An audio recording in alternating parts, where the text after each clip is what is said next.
start with our next presenter, Sam Andersen, and he'll be talking about a study model that he's done in economics. Okay, good afternoon, everybody. Hope we're all having a good day so far. It's a pretty good turnout. Let's just get right into it.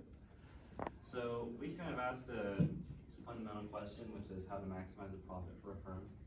In order to do this, we first need to get some definitions out of the way. So we're going to let X be the amount of capital that a firm invests to provide a certain product or service. It's just anything that they sell. And then we're going to let Y denote the amount of labor that they use to sell this product. With that, we have our production function, which is represented by Z. This is a function of both this is a function of X and Y. And we can say that if there's no capital, there's no X, then we get no product. And if there's no labor, there's 0 Y, we also get no product. So we need both X and Y to be greater than 0.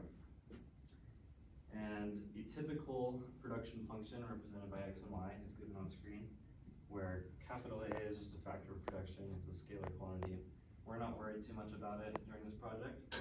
However, it is important to note that alpha plus beta is always going to be equal to 1, which means that alpha and beta are both greater than or equal to 0.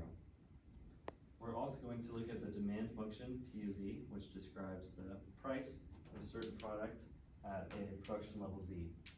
So if you have a price for something and you have a certain amount of something, combine them together, you get your revenue.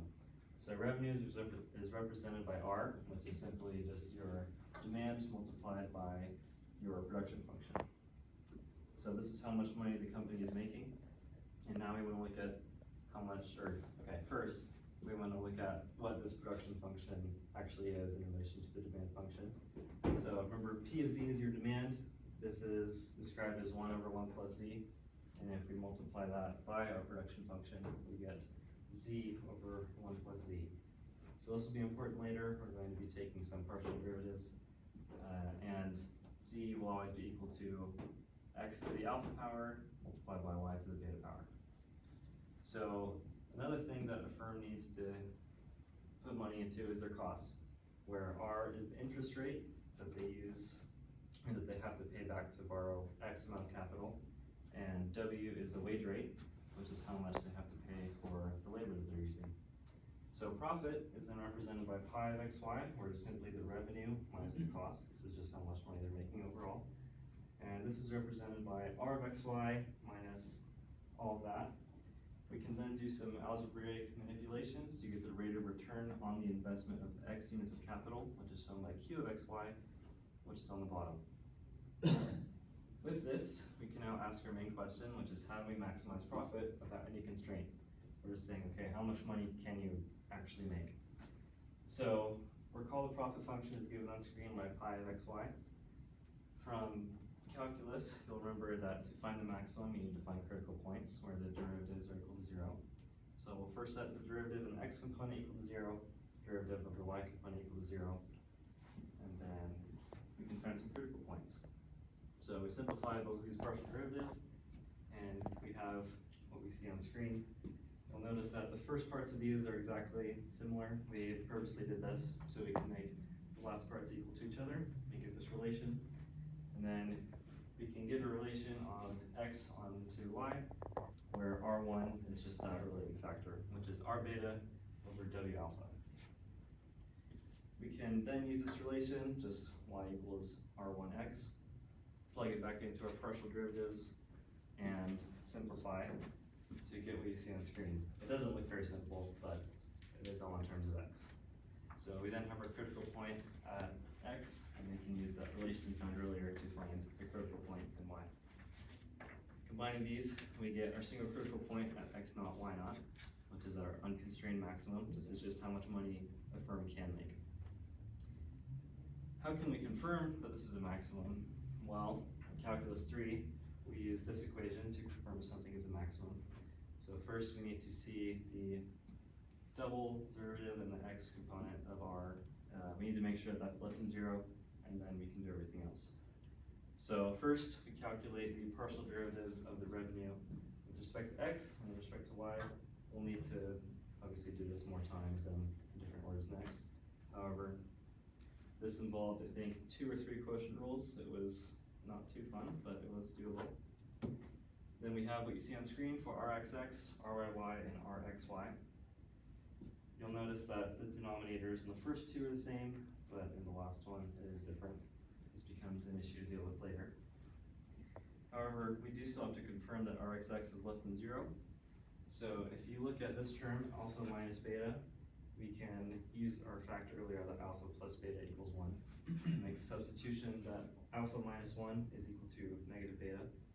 If negative beta is the only negative term on this whole part except for this, a negative minus a positive is going to be still more negative. So we get that Rxx is in fact negative. It's less than 0. Moving on, we now need to figure out Rxx, Ryy minus Rxy squared, see if that's positive. The whole term won't actually fit on the screen, it gets very long. So this is just Rxx or Ryy, and then we'll find Rxy squared, or this is the simplification of Rxx or Ryy. And then we look at Rxy squared, which is another simplification, but we're really just expanding this out to get these different denominators, which we can then combine later. So combining all of these terms, Rxx, Ryy, and minus Rxy squared, we come up with this. Now remember that we're just trying to confirm whether it's positive or negative. So if you take this, which we defined at the beginning, and you square both sides, you get this term. And we know that if this whole side has to equal 1, then one component of it is likely less than 1, which is what we get here. And we can see that 1 minus something that's less than 1 will be positive. This confirms that Rxx, Ryy minus Rxy squared is in fact positive. So now that we know this is a maximum, we want to try and constrain it, which is what the government's going to do. They don't want you to just have all the money in the world. So recall that the rate of return on the investment of X units is given on screen by Q of XY. We then want to look at this is the rate of return of the unconstrained maximum, which is what we found earlier of X naught and Y naught. And now we want to look at how to constrain it. So we want to maximize profit subject to this new rate of return constrictment that the government's going to try and do. So these are some of our conditions here. We want to set R, which is less than S, which is less than S naught. If we have S naught, if we have S naught rate of return interest rate, then your company is not going to make any money if they're just paying back all of their revenue and trying to pay back what they borrowed. So we obviously don't want that. We want our profit we want actual profit. So S will be less than S naught.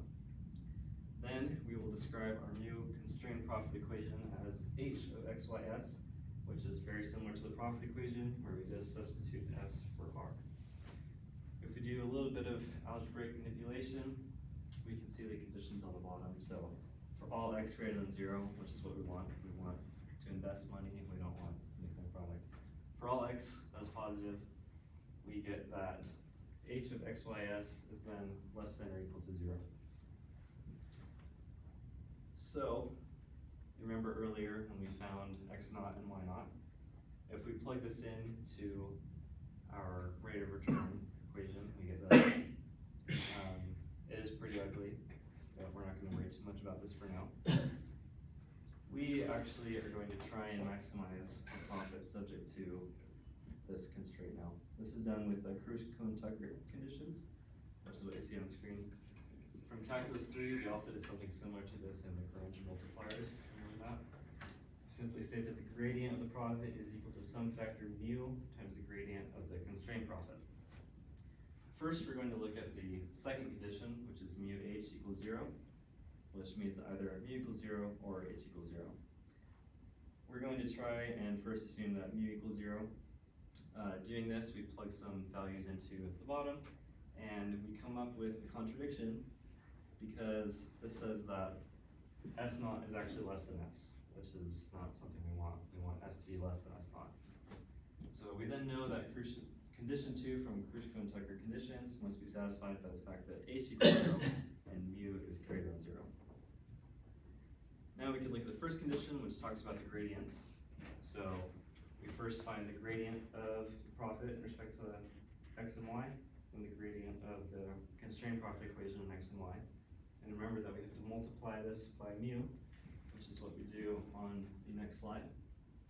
So we get the gradient of the profit is equal to mu times the gradient of our constrained profit.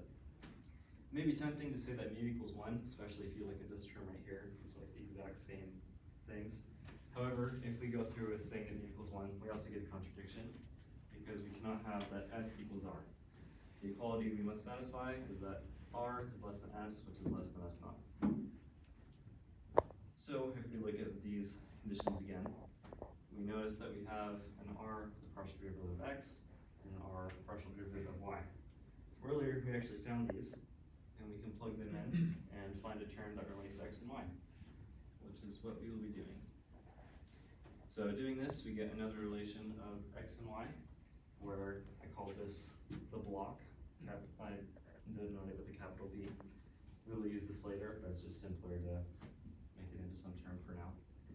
Making some substitutions for y equals capital BX, we then get the second constrained profit equation, which is just using more substitutions. Remember that this is your revenue, and this is our new rate of return, this is earning interest rate, and this is substituted for y. So, with that, we can then find x from this constrained profit equation, which is what we do. And we're trying to look for mu, which is kind of like a Lagrange multiplier of the profit equation and the constrained profit equation. So this is the goal in mind, is to try and find mu and see how it affects some other things. So in order to do this, we need to have another mu in the equation. So we have x here, and we simplify this to get another x here. If we set this term and this term equal to each other, we get this. And you'll remember that capital B is that whole term we defined earlier. It's this guy. At this point, it became very complicated to try and solve for mu and x and y and z. So we use the help of MATLAB. For all r less than s naught, we solve for mu of s to evaluate the x, the capital, y, the labor, and z, the revenue. And these were our results. So you'll see that as s, down here is the s-axis, as s is decreasing, red, this is your capital, is actually increasing. So if we get a government that is trying to restrict how much money you can make, it is more beneficial for the firm to invest into capital. This blue line is labor. You'll see that that actually goes down very slightly with less s, or as s goes down. So yes, we don't want this. This means that there will be less jobs if there's less money available. We then did this again. I should clarify. The first graph is assuming that alpha equals beta equals 0.5. Remember, they're both have to add up to 1. So we just assume that they're equal to each other, and then we change them very slightly. In this case, alpha equals 0.75, beta equals 0.25. And we still get the same result.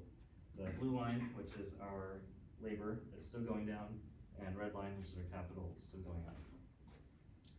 So yes, these are our conclusions. If s is decreasing, meaning the interest rate is decreasing, then the capital is increasing and the labor is decreasing.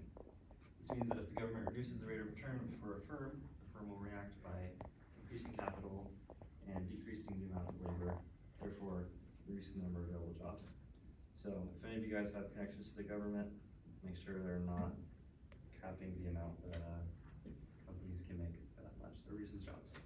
So this is my talk. Hope you guys enjoyed.